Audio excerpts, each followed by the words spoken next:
20% হারে যদি চিনির মূল্য হ্রাস করলে একজন ক্রেতা 160 টাকায় 2.5 কেজি চিনি বেশি ক্রয় করতে পারেন, প্রতি কেজি চিনির আসল ক্রয় মূল্য কত? অঙ্কটা কিভাবে করবে? কোনো সূত্র অ্যাপ্লাই করার দরকার নেই। দেখো, এই যে 20% হ্রাস, এই 20 থেকে তুমি অঙ্ক শুরু করবে। এই 20% কে আমরা লিখতে পারি 1/5।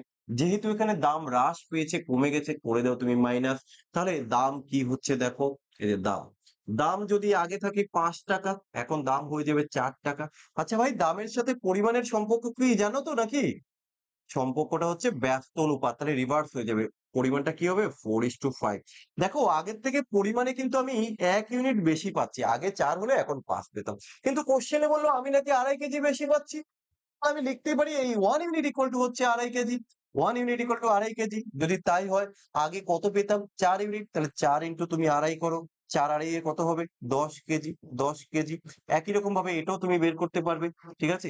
2.5 করো, 12.5 কেজি। 12.5 কেজি। এবার কোশ্চেনে কি চেয়েছে? চিনির আসল ক্রয় মূল্য। আগে কত টাকা দাম? 160 টাকা। আগে আসল মানে এটা, এটা তো হ্রাসপ্রাপ্ত। তো 10 কেজি পেতাম 160 টাকায়। তাহলে প্রতি কেজির দাম কত? তুমি কি করবে? 160 ডিভাইডেড বাই করবে 10 ইকুয়াল টু হচ্ছে 16 টাকা পার কেজি। কোথায় আছে? এই যে 16 টাকা পার কেজি। আশা করি প্রত্যেকে তোমরা বুঝতে পেরেছো। তো এই প্রসেস তোমাদের কেমন লাগছে? তোমরা প্লিজ প্রত্যেকে জানাতে কিন্তু ভুলো না। চলো।